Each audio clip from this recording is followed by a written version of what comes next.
দ্বারকাধীশ এবং আমার সভাতে বিভিন্ন সময় বিভিন্ন ধরনের মানুষ আসেন, নিজেদের দাবি নিয়ে, নিজেদের ইচ্ছে নিয়ে। কখনো কেউ ভোজন চান, আবার কখনো কেউ ওষুধ। কখনো কেউ বস্তু চান, কেউ আবার চান বস্ত্র।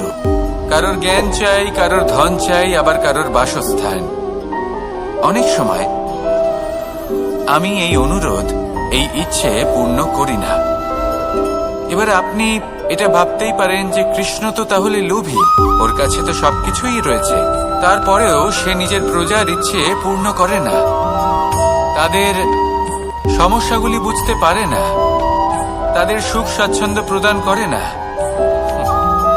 আসল সত্য হলো এটাই যে কোনো সবল ব্যক্তি, যে কোনো গৃহস্থ ব্যক্তি যে কাজ করতে সক্ষম, তার পরিশ্রম দ্বারাই নিজের প্রয়োজনগুলি এবং ইচ্ছেগুলি পূরণ করা উচিত। এটা অত্যন্ত প্রয়োজনীয়। আর এগুলো তিনি করতে পারেন শিল্প, ব্যবসা, আচরণ অথবা জ্ঞানের ভিত্তিতে। এই পথে চলতে হবে, পরিশ্রম করতে হবে, তবেই সে কিছু অর্জন করতে পারবে। এবার এমন কোনো ব্যক্তি যার এই সব কিছুতে কোনো রুচি নেই, যে কিছুই করতে চায় না, সে কিছুই অর্জন করতে পারবে না। এবার এরকম কোনো ব্যক্তিকে যদি আমি কোনো বস্তু প্রদান করি, তাহলে কি হবে? সে পরাধীন হয়ে যাবে, আর সেটা উচিত হবে না।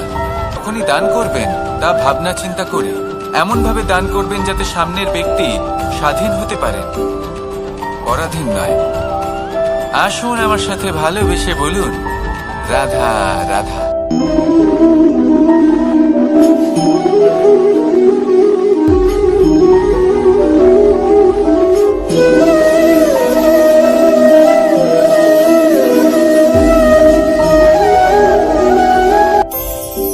মানুষ কতটা বিচিত্র হতে পারে।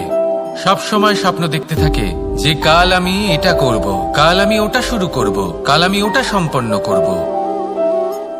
এই যে কাল শব্দটা, এই কাল অত্যন্ত বিচিত্র এক শব্দ। আমরা সবসময় এটাকে আসতে দেখতে পাই, কিন্তু এটা আসাতে বর্তমানে পরিণত হয়। আবার আজ নতুন কাল দেখতে পাই, তার জন্য অপেক্ষা করি, যখন সেটা সামনে আসে বর্তমানে পরিণত হয়। এই কাল সবসময় একটা মিথ্যে সান্ত্বনা দেয় যে সে আসছে, কিন্তু সে কখনোই আসে না। যেটা আপনার হাতে রয়েছে তা হলো আজ, বর্তমান। তাই যা করার আছে, যা সম্পন্ন করতে চান, যা শুরু করতে চান, আজ করুন, বর্তমানে করুন। কারণ আজ আপনি যা করবেন সেটাই আপনার ভবিষ্যৎ নির্ধারিত করবে। ভবিষ্যতের বিষয় ভাবতে থাকলে ভবিষ্যৎ সুন্দর হবে না। আজ কর্ম করতে হবে।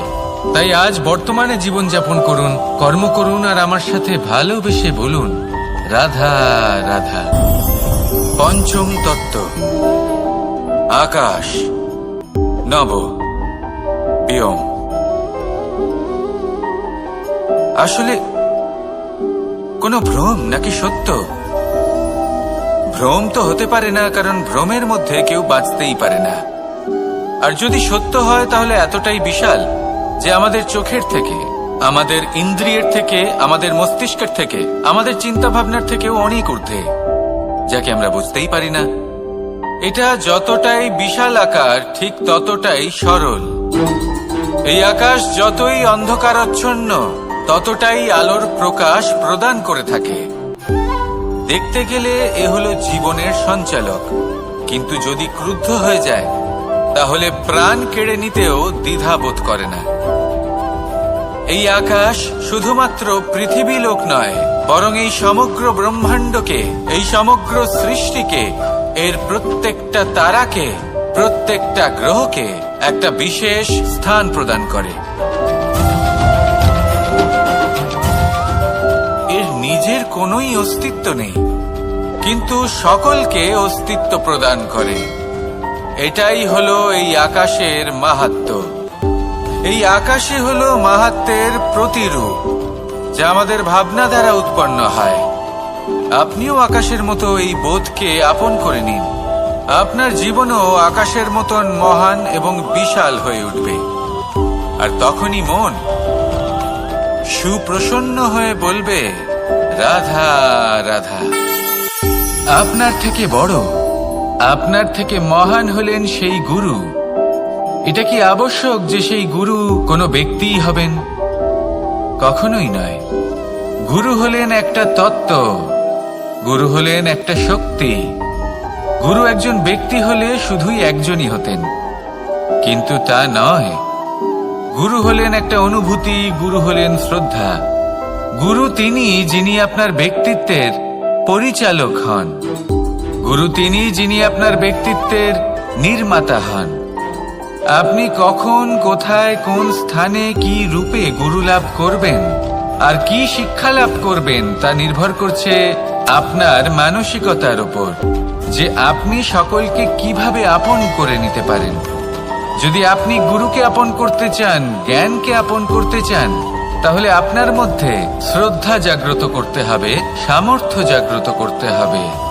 আপনি গুরু এবং জ্ঞানকে আপন করে নিতে পারলে তা এমনিই আপনাকে মহান করে তুলবে। তাহলে আসুন আর আমার সাথে ভালোবেসে বলুন, রাধা রাধা। এই সংসারে এমন কিছু মানুষ আছেন যাদেরকে আপনার ভালো লাগে, তারা আপনার প্রিয়। আমরা চাই ওনারা আমাদের কাছে থাকুন, আমরা ওনাদের কাছে থাকি। এবার সেই ক্ষেত্রে আমরা তাদের ভালো ভালো উপহার দেওয়ার চেষ্টা করি, কারণ ওনারা হলেন আমাদের প্রিয়।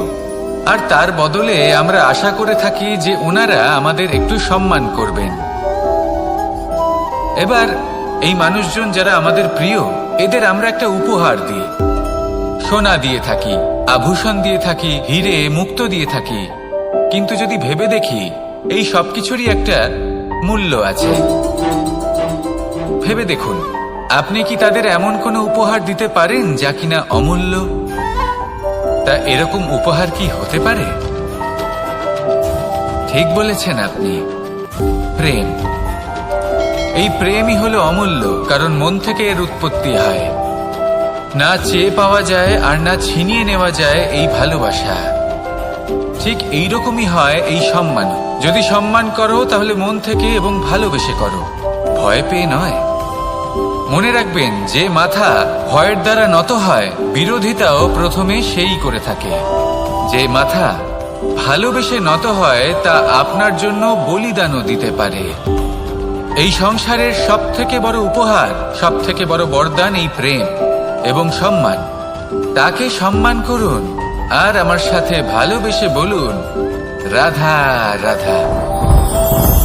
কখনো কোনো চাতককে দেখেছেন? একটা চাতক বর্ষার জন্য অপেক্ষা করে। সেই বর্ষার জলে নিজের তৃষ্ণা নিবারণ করে, নয়তো সারা বছর তৃষ্ণার্ত থেকে যায়।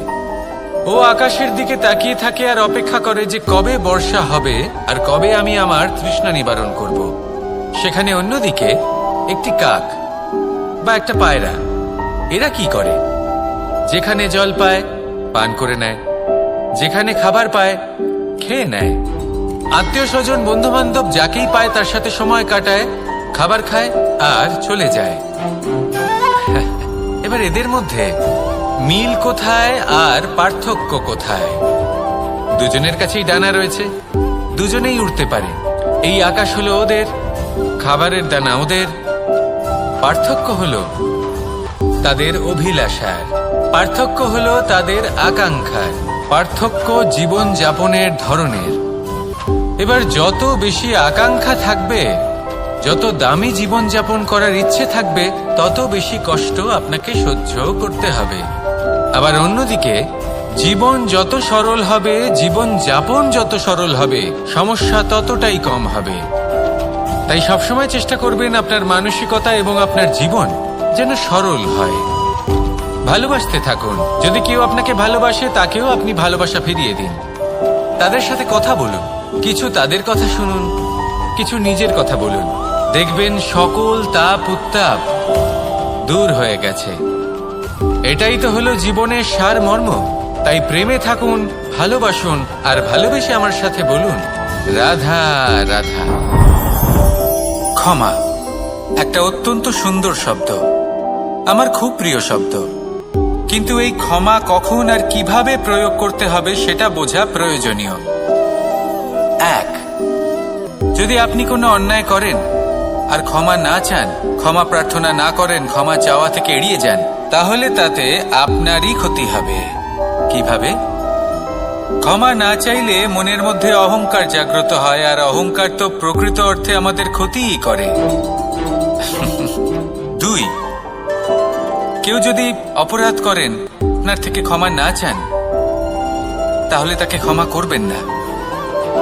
ক্ষমা হলো অত্যন্ত অমূল্য, আর না চাইতেই কাউকে ক্ষমা দান করা এটা উচিত নয়।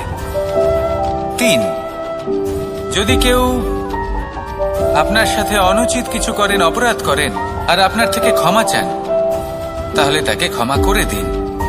তাতে আপনার অন্তরের করুণাবোধ জাগ্রত হবে, প্রেম জাগ্রত হবে, আর তা আপনার জন্য শুভ হবে। 4, যদি আপনি নিজে কোনো অপরাধ করেন, তাহলে অবশ্যই ক্ষমা চাইবেন। তাতে আপনারই লাভ হবে। কিভাবে? সামনের ব্যক্তি আপনাকে ক্ষমা করুক বা না করুক, আপনার অন্তরের অহংকার ক্ষীণ হবে, আর এই মন আরো নির্মল হয়ে উঠবে। এই ক্ষমা অত্যন্ত অমূল্য, ভেবেচিন্তে একে ব্যবহার করুন, আর আমার সাথে ভালোবেসে বলুন, রাধা রাধা। একবার একজন গুরু তার শিষ্যদের পরীক্ষা নিচ্ছিলেন। উনি ওনার প্রত্যেক শিষ্যকে একটি করে পাখি দিয়ে বললেন সেই পাখির বলি দিতে হবে, কিন্তু এমন এক স্থানে যেখানে কেউ তাদের দেখতে পাচ্ছে না। প্রত্যেক শিষ্য নিজের যাত্রা শুরু করল। কেউ ঘন বনে প্রবেশ করল, কেউ অন্ধকার গুহায় প্রবেশ করল, কেউ দূরে কোনো পর্বতের শিখরে পৌঁছে গেল। যে মুহূর্তে দেখলো তাদের কেউ দেখতে পাচ্ছে না, তারা সেই বলি দিতে চেষ্টা করল। যেই বলি দিতে গেল, সেই পাখি আলোর কিরণে পরিবর্তিত হলো এবং লুপ্ত হয়ে গেল। একজন শিষ্য ছিল যে আবার গুরুর কাছে ফিরে এলো। সে বলল, ক্ষমা করবেন গুরুদেব, কিন্তু আমি এমন কোনো স্থান পেলাম না যেখানে কেউ আমাকে দেখতে পাচ্ছে না। অন্য কেউ না দেখতে পেলেও আমি নিজে দেখতে পাচ্ছিলাম, আমার অন্তর্মন দেখতে পাচ্ছিল। সেই শিষ্য বুঝতে পেরেছিল যে পরমাত্মার দৃষ্টি সবসময় তাকে দেখতে পাচ্ছে, আর ও কখনো অনুচিত কর্ম করতে পারবে না। আর শুধুমাত্র এই কারণে সেই শিষ্যই সেই পরীক্ষায় উত্তীর্ণ হল। আসুন আর আমার সাথে ভালোবেসে বলুন, রাধা রাধা। আমরা সবাই ফল খাই, কিন্তু আমাদের সেই ফলই প্রিয় হয় যে পরিপক্ক হয়ে ওঠে, যেটা নম্র হয়, আর যে ফল অনেক বেশি মিষ্টি আর সুস্বাদু হয়ে থাকে, যাদের রঙে বাহার দেখা যায়। সেইভাবে জীবনে আমরা নানান মানুষের সাথে পরিচিত হই, কিন্তু সেই মানুষই আমাদের মন ছুঁয়ে যায় যারা বিনম্র স্বভাবের, যাদের বাণী খুব মধুর, যাদের অন্তরে আত্মবিশ্বাসের একটা তেজ, একটা রং দেখা যায়। এবার এমন ব্যক্তি আমরা কি করে হব? ঠিক সেইভাবেই যেমন একটা ফল রোদ, বর্ষা, শীত, বায়ু এই সকল সংকটময় পরিস্থিতির সম্মুখীন হয়ে পরিপক্ক হয়ে ওঠে, সেইভাবেই মানুষ সংকটময় পরিস্থিতির সম্মুখীন হয়ে পরিপক্ক হয়ে ওঠেন। যদি এই সংকটের সম্মুখীন হন, তাহলে অভিজ্ঞ হবেন, আর এই অভিজ্ঞতাই শিক্ষা দিয়ে যাবে। এই অভিজ্ঞতা আমাদের শিখিয়ে দেয় যে আমাদের বিনম্র থাকতে হবে। অহংকার করে কোনো লাভ নেই। মধুর বাণীর যে কি মূল্য তা আমরা শিখতে পারি। এই অভিজ্ঞতাই আমাদের বুঝিয়ে দেয় যে উচিত অনুচিত কোনটা, আমাদের দৃষ্টিভঙ্গি তৈরি করে, আর এই দৃষ্টিভঙ্গি দ্বারা আত্মবিশ্বাস জাগ্রত হয়। সেই জন্য জীবনে কখনো বিপদ থেকে দূরে পালাবেন না, সেগুলোর সম্মুখীন হন, অভিজ্ঞতা লাভ করুন, তার থেকে শিক্ষা লাভ করুন, এইভাবেই পরিপক্ক হবেন। আসুন আমার সাথে ভালোবেসে বলুন, রাধা রাধা। মানুষ বর্তমানে নিজের জীবন অতিবাহিত করেন, কিন্তু তার জীবনে অতীতকাল এবং ভবিষ্যৎকাল এই দুটোরই সমান গুরুত্ব রয়েছে। অতীতকাল অতিবাহিত হয়ে গেছে এবং সেটা জীবিত থাকে আমাদের স্মৃতি হিসেবে, এবং ভবিষ্যৎ হলো সেটাই যেটা আমরা শুধুমাত্র কল্পনাই করতে পারি। এবার অতীতের কিছু স্মৃতি এমন থাকে যা আমাদের কাছে আনন্দময় হয় না, তা কটু হয়, দুঃখজনক হয়, যন্ত্রণাদায়ক হয়। আমরা যা কিছুই করি তা বদলে ফেলতে পারবো না, কিন্তু ভবিষ্যৎকাল সেটা আমরা রচনা অবশ্যই করতে পারি, যদি আজ আমরা শ্রেষ্ঠ কর্ম করি। যদি আজকের এই দিনটা আমরা আনন্দের সাথে অতিবাহিত করি, সুখের সাথে অতিবাহিত করি, এক একটা মুহূর্ত আমরা আনন্দ এবং ভালোবাসার সাথে অতিবাহিত করি, আপনার আজকের এই কর্ম আপনার ভবিষ্যৎ নির্ধারণ করবে। আজ আপনি যেভাবে জীবন কাটাবেন তা ভবিষ্যতে গিয়ে অতীতকালে পরিণত হবে। আর তখন আপনি এমন স্মৃতি খুঁজে পাবেন যেখানে আপনি প্রত্যেকটি মুহূর্ত প্রেম এবং আনন্দের সাথে অতিবাহিত করেছেন, এবং সেই স্মৃতি মধুর হবে। তাহলে আজ শ্রেষ্ঠ এবং উচিত কর্ম করুন। আপনি নিশ্চিত রূপে একটি উজ্জ্বল, শুদ্ধ, পবিত্র এবং আনন্দময় ভবিষ্যৎ লাভ করবেন। আসুন আমার সাথে ভালোবেসে বলুন, রাধা রাধা। এই সংসারে অনেক অনেক এমন জ্ঞানী আছেন যারা নিজের সমস্ত জীবন জ্ঞান অর্জন করতে অতিবাহিত করেছেন। এই সংসারে এমন কোনো বেদ নেই, কোনো পুরাণ নেই, কোনো শাস্ত্র নেই, কোনো ভাষা নেই যা ওনারা জানেন না। এমন কোনো বিষয় নেই যা নিয়ে ওনারা কোনো বক্তব্য রাখতে পারবেন না। কিন্তু আমরা এই সকল জ্ঞানীকে কি ভালোবাসতে পারি? এনাদের সকলকে সম্মান করতে পারি না। কারণটা কি? দেখুন, বেদ পড়া একটি আলাদা বিষয়, বেদনা বুঝতে পারা অন্য ব্যাপার। এবং বেদনা বোঝার জন্য, সেই জ্ঞান লাভ করার জন্য আপনাকে মন থেকে করুণা এবং প্রেমের সঠিক অর্থ বুঝতে হবে। সামনের ব্যক্তির বেদনা বুঝতে হবে, তার যন্ত্রণাকে বুঝতে হবে। তারপর যে জ্ঞান আপনি অর্জন করেছেন বেদ থেকে, পুরাণ থেকে, শাস্ত্র থেকে, তা প্রয়োগ করে তার বেদনার নিবারণ করা, সেটা বেশি গুরুত্বপূর্ণ। সেই জন্য জীবনে শুধুমাত্র শাস্ত্র এবং বেদ পড়ে জ্ঞান অর্জন করতে সময় নষ্ট করবেন না। মন থেকে প্রেমের কি অর্থ সেই বিষয়ে জ্ঞান লাভ করার চেষ্টা করুন। করুণাও বুঝতে চেষ্টা করুন। একজন শ্রেষ্ঠ ব্যক্তি হয়ে উঠুন আর আমার সাথে ভালোবেসে বলুন, রাধা রাধা।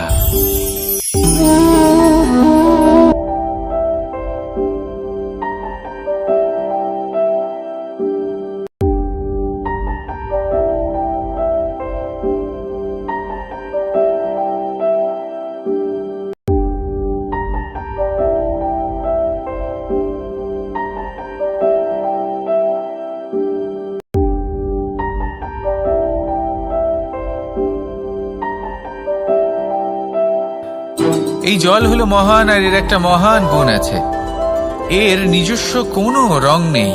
কিন্তু যখন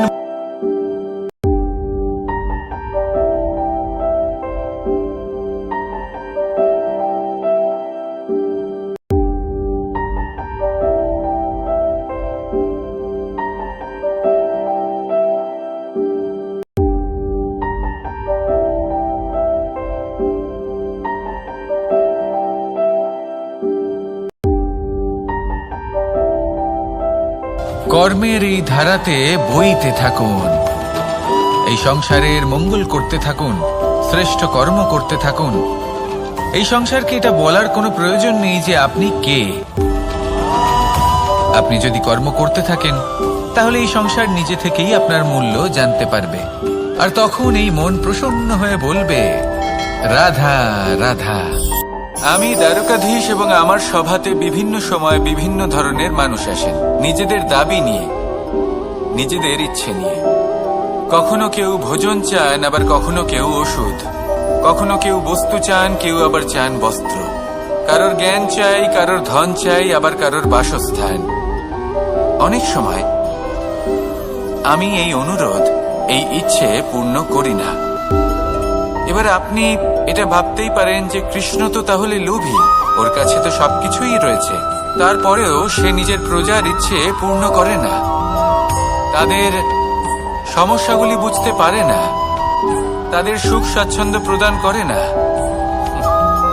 আসল সত্য হলো এটাই যে কোনো সবল ব্যক্তি, যে কোনো গৃহস্থ ব্যক্তি যে কাজ করতে সক্ষম, তার পরিশ্রম দ্বারাই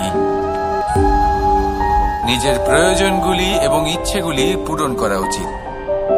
এটা অত্যন্ত প্রয়োজনীয়। আর এগুলো তিনি করতে পারেন শিল্প, ব্যবসা, আচরণ অথবা জ্ঞানের ভিত্তিতে। এই পথে চলতে হবে, পরিশ্রম করতে হবে, তবেই সে কিছু অর্জন করতে পারবে। এবার এমন কোনো ব্যক্তি যার এই সব কিছুতে কোনো রুচি নেই, যে কিছুই করতে চায় না, সে কিছুই অর্জন করতে পারবে না।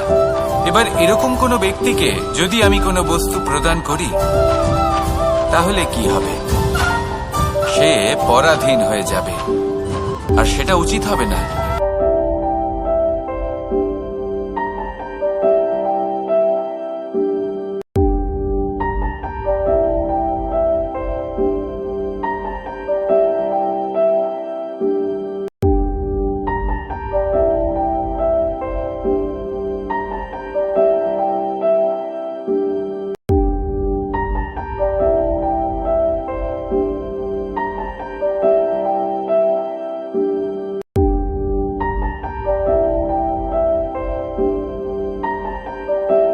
যখনই দান করবেন তা ভাবনা চিন্তা করে এমন ভাবে দান করবেন যাতে সামনের ব্যক্তি স্বাধীন হতে পারে, পরাধীন নয়। আসুন আমার সাথে ভালোবেসে বলুন, রাধা রাধা।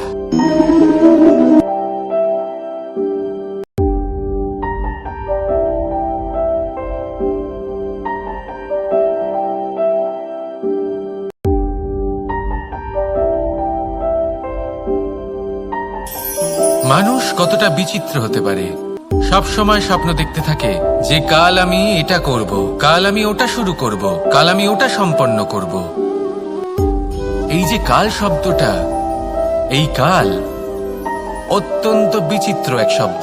আমরা সবসময় এটাকে আসতে দেখতে পাই।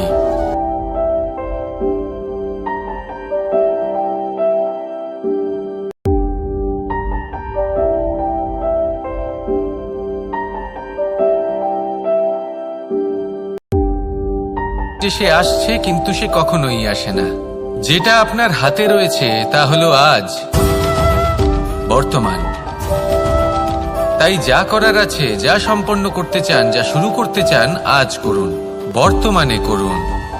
কারণ আজ আপনি যা করবেন সেটাই আপনার ভবিষ্যৎ নির্ধারিত করবে।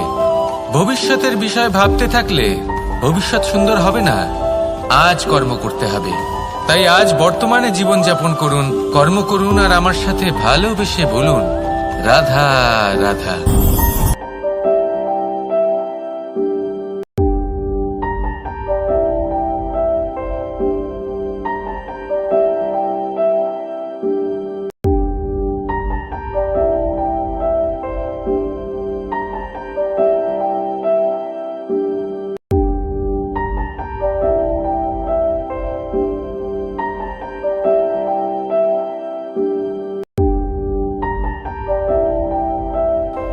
যাকে আমরা বুঝতেই পারি না।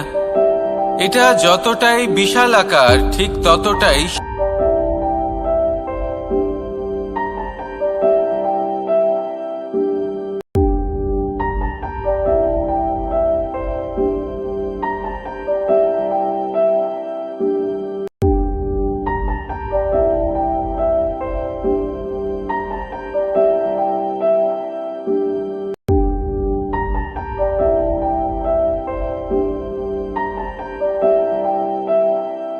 গ্রহকে একটা বিশেষ স্থান প্রদান করে।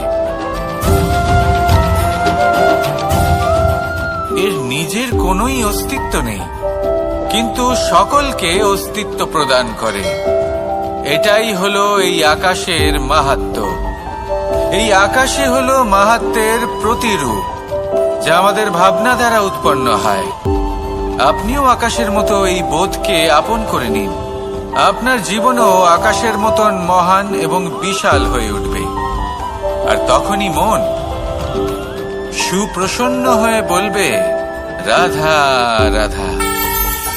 আপনার থেকে বড়, আপনার থেকে মহান হলেন সেই গুরু। এটা কি আবশ্যক যে সেই গুরু কোনো ব্যক্তিই হবেন? কখনোই নয়। গুরু হলেন একটা তত্ত্ব, গুরু হলেন একটা শক্তি। গুরু একজন ব্যক্তি হলে শুধুই একজনই হতেন, কিন্তু তা নয়। গুরু হলেন একটা অনুভূতি, গুরু হলেন শ্রদ্ধা। গুরু তিনি যিনি আপনার ব্যক্তিত্বের পরিচালক হন। গুরু তিনি যিনি আপনার ব্যক্তিত্বের নির্মাতা হন। আপনি কখন, কোথায়, কোন স্থানে, কি রূপে গুরু লাভ করবেন আর কি শিক্ষা লাভ করবেন তা নির্ভর করছে আপনার মানসিকতার উপর, যে আপনি সকলকে কিভাবে আপন করে নিতে পারেন। যদি আপনি গুরুকে আপন করতে চান, জ্ঞানকে আপন করতে চান, তাহলে আপনার মধ্যে শ্রদ্ধা জাগ্রত করতে হবে, সামর্থ্য জাগ্রত করতে হবে। আপনি গুরু এবং জ্ঞানকে আপন করে নিতে পারলে তা এমনিই আপনাকে মহান করে তুলবে। তাহলে আসুন আর আমার সাথে ভালোবেসে বলুন, রাধা রাধা। এই সংসারে এমন কিছু মানুষ আছেন যাদেরকে আপনার ভালো লাগে, তারা আপনার প্রিয়। আমরা চাই ওনারা আমাদের কাছে থাকুন, আমরা ওনাদের কাছে থাকি। এবার সেই ক্ষেত্রে আমরা তাদের ভালো ভালো উপহার দেওয়ার চেষ্টা করি, কারণ ওনারা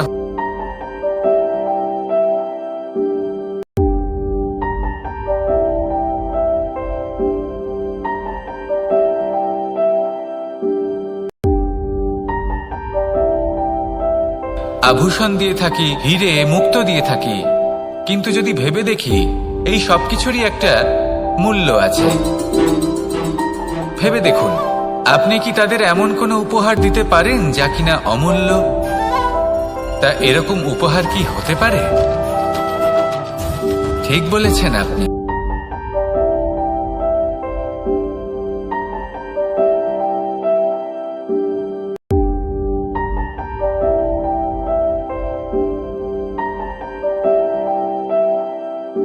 সম্মান করো তাহলে মন থেকে এবং ভালোবেসে করো, ভয় পেয়ে নয়।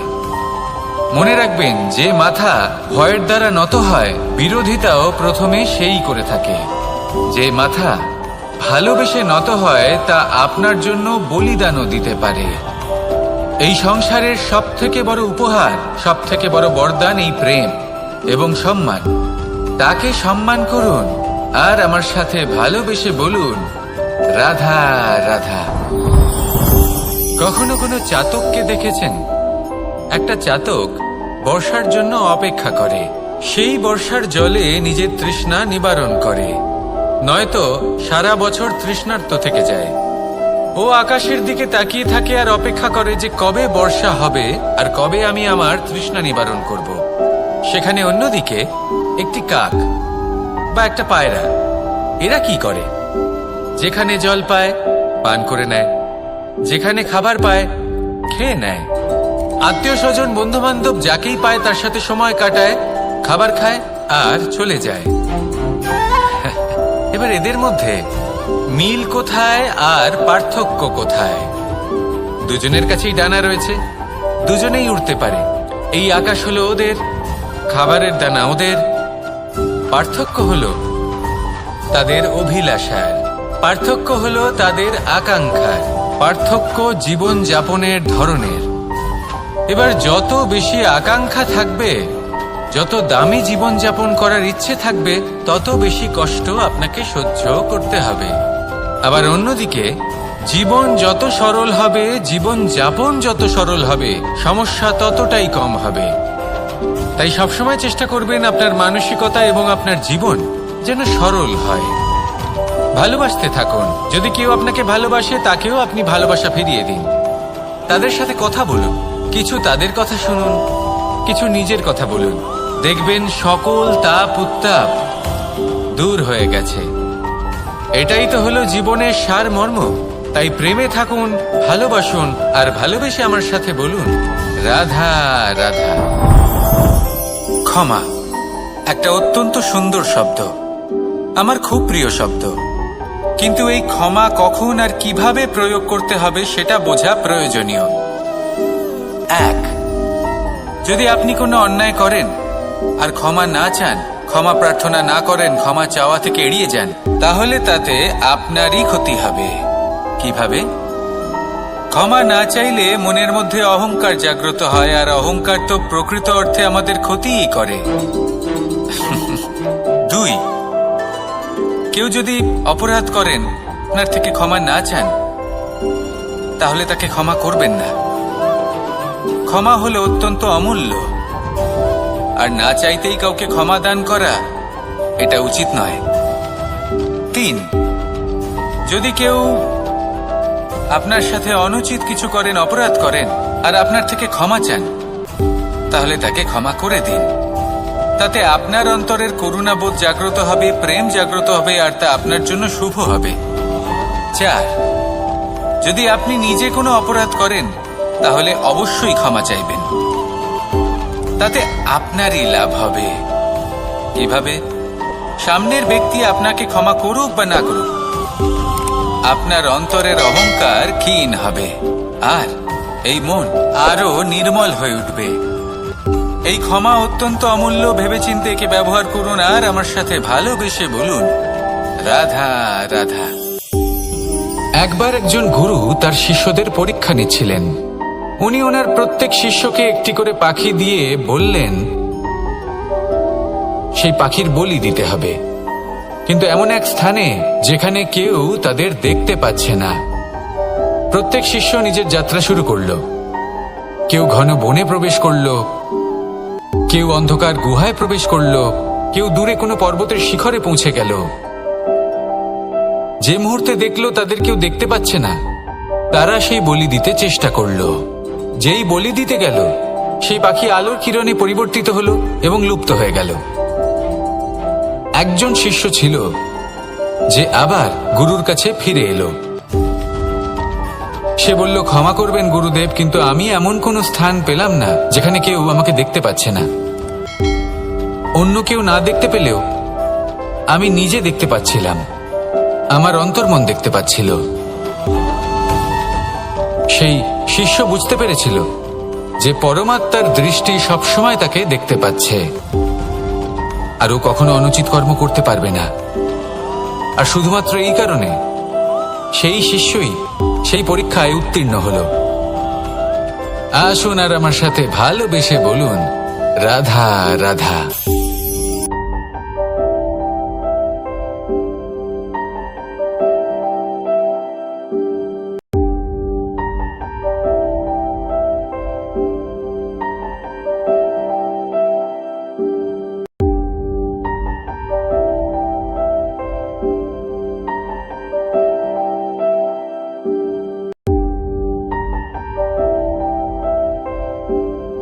দেখা যায় এবার এমন ব্যক্তি আমরা কি করে হব?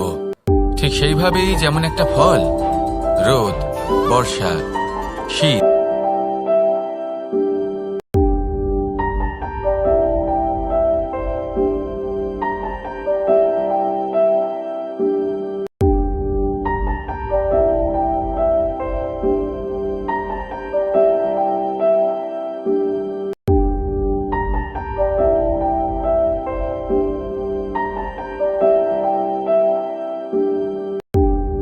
আমাদের বুঝিয়ে দেয় যে উচিত অনুচিত কোনটা, আমাদের দৃষ্টিভঙ্গি তৈরি করে। আর এই দৃষ্টিভঙ্গি দ্বারা আত্মবিশ্বাস জাগ্রত হয়। সেই জন্য জীবনে কখনো বিপদ থেকে দূরে পালাবেন না, সেগুলোর সম্মুখীন হন, অভিজ্ঞতা লাভ করুন, তার থেকে শিক্ষা লাভ করুন, এইভাবেই পরিপক্ক হবেন। আসুন আমার সাথে ভালোবেসে বলুন, রাধা রাধা। মানুষ বর্তমানে নিজের জীবন অতিবাহিত করেন, কিন্তু তার জীবনে অতীতকাল এবং ভবিষ্যৎকাল এই দুটোরই সমান গুরুত্ব রয়েছে। অতীতকাল অতিবাহিত হয়ে গেছে এবং সেটা জীবিত থাকে আমাদের স্মৃতি হিসেবে, এবং ভবিষ্যৎ হলো সেটাই যেটা আমরা শুধুমাত্র কল্পনাই করতে পারি। এবার অতীতের কিছু স্মৃতি এমন থাকে যা আমাদের কাছে আনন্দময় হয় না, তা কটু হয়, দুঃখজনক হয়, যন্ত্রণাদায়ক হয়। আমরা যা কিছুই করি তা বদলে ফেলতে পারবো না, কিন্তু ভবিষ্যৎকাল সেটা আমরা রচনা অবশ্যই করতে পারি যদি আজ আমরা শ্রেষ্ঠ কর্ম করি। যদি আজকের এই দিনটা আমরা আনন্দের সাথে অতিবাহিত করি, সুখের সাথে অতিবাহিত করি, এক একটা মুহূর্ত আমরা আনন্দ এবং ভালোবাসার সাথে অতিবাহিত করি, আপনার আজকের এই কর্ম আপনার ভবিষ্যৎ নির্ধারণ করবে। আজ আপনি যেভাবে জীবন কাটাবেন তা ভবিষ্যতে গিয়ে অতীতকালে পরিণত হবে। আর তখন আপনি এমন স্মৃতি খুঁজে পাবেন যেখানে আপনি প্রত্যেকটি মুহূর্ত প্রেম এবং আনন্দের সাথে অতিবাহিত করেছেন, এবং সেই স্মৃতি মধুর হবে। তাহলে আজ শ্রেষ্ঠ এবং উচিত কর্ম করুন, আপনি নিশ্চিত রূপে একটি উজ্জ্বল, শুদ্ধ, পবিত্র এবং আনন্দময় ভবিষ্যৎ লাভ করবেন। আসুন আমার সাথে ভালোবেসে বলুন, রাধা রাধা। এই সংসারে অনেক অনেক এমন জ্ঞানী আছেন যারা নিজের সমস্ত জীবন জ্ঞান অর্জন করতে অতিবাহিত করেছেন। এই সংসারে এমন কোনো বেদ নেই, কোনো পুরাণ নেই, কোনো শাস্ত্র নেই, কোনো ভাষা নেই যা ওনারা জানেন না। এমন কোনো বিষয় নেই যা নিয়ে ওনারা কোনো বক্তব্য রাখতে পারবেন না। কিন্তু আমরা এই সকল জ্ঞানীকে কি ভালোবাসতে পারি? এনাদের সকলকে সম্মান করতে পারি না। কারণটা কি? দেখুন, বেদ পড়া একটি আলাদা বিষয়, বেদনা বুঝতে পারা অন্য ব্যাপার। এবং বেদনা বোঝার জন্য, সেই জ্ঞান লাভ করার জন্য আপনাকে মন থেকে করুণা এবং প্রেমের সঠিক অর্থ বুঝতে হবে। সামনের ব্যক্তির বেদনা বুঝতে হবে, তার যন্ত্রণাকে বুঝতে হবে। তারপর যে জ্ঞান আপনি অর্জন করেছেন বেদ থেকে, পুরাণ থেকে, শাস্ত্র থেকে, তা প্রয়োগ করে তার বেদনার নিবারণ করা, সেটা বেশি গুরুত্বপূর্ণ। সেই জন্য জীবনে শুধুমাত্র শাস্ত্র এবং বেদ পড়ে জ্ঞান অর্জন করতে সময় নষ্ট করবেন না। মন থেকে প্রেমের কি অর্থ সেই বিষয়ে জ্ঞান লাভ করার চেষ্টা করুন। করুণাও বুঝতে চেষ্টা করুন। একজন শ্রেষ্ঠ ব্যক্তি হয়ে উঠুন আর আমার সাথে ভালোবেসে বলুন, রাধা রাধা।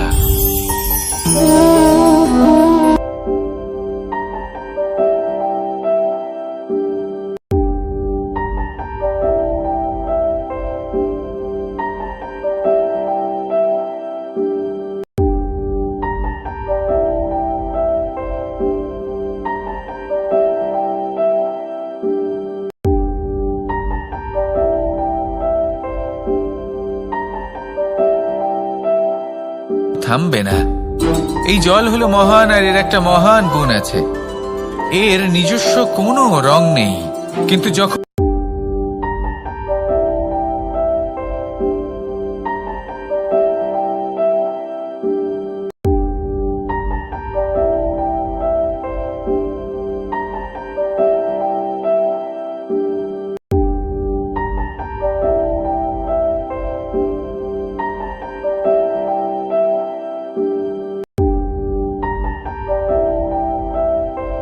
শুধু কর্মের এই ধারাতে বইতে থাকুন, এই সংসারের মঙ্গল করতে থাকুন, শ্রেষ্ঠ কর্ম করতে থাকুন। এই সংসারকে এটা বলার কোনো প্রয়োজন নেই যে আপনি কে। আপনি যদি কর্ম করতে থাকেন তাহলে এই সংসার নিজে থেকেই আপনার মূল্য জানতে পারবে। আর তখন এই মন প্রসন্ন হয়ে বলবে, রাধা রাধা। আমি দ্বারকাধীশ এবং আমার সভাতে বিভিন্ন সময় বিভিন্ন ধরনের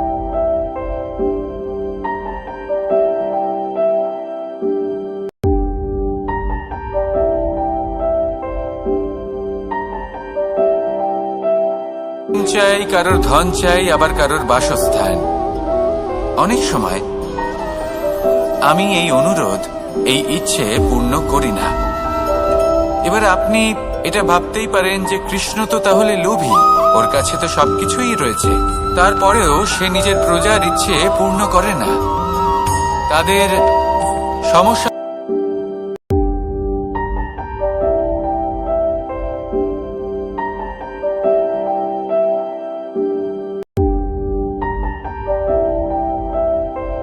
ব্যক্তি যে কাজ করতে সক্ষম তার পরিশ্রম দ্বারাই নিজের প্রয়োজনগুলি এবং ইচ্ছেগুলি পূরণ করা উচিত। এটা অত্যন্ত প্রয়োজনীয়। আর এগুলো তিনি করতে পারেন শিল্প, ব্যবসা, আচরণ অথবা জ্ঞানের ভিত্তিতে। এই পথে চলতে হবে, পরিশ্রম করতে হবে, তবেই সে কিছু অর্জন করতে পারবে। এবার এমন কোনো ব্যক্তি যার এই সব কিছুতে কোনো রুচি নেই, যে কিছুই করতে চায় না, সে কিছুই অর্জন করতে পারবে না। এবার এরকম কোনো ব্যক্তিকে যদি আমি কোনো বস্তু প্রদান করি তাহলে কি হবে? সে পরাধীন হয়ে যাবে, আর সেটা উচিত হবে না।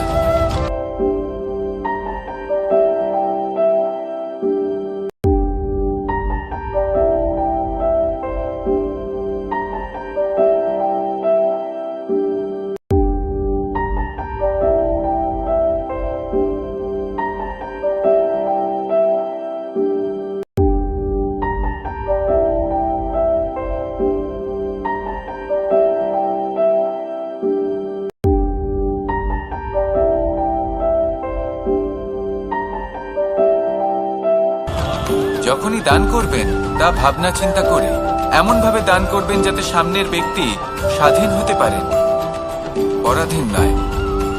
আসুন আমার সাথে ভালোবেসে বলুন রাধা রাধা।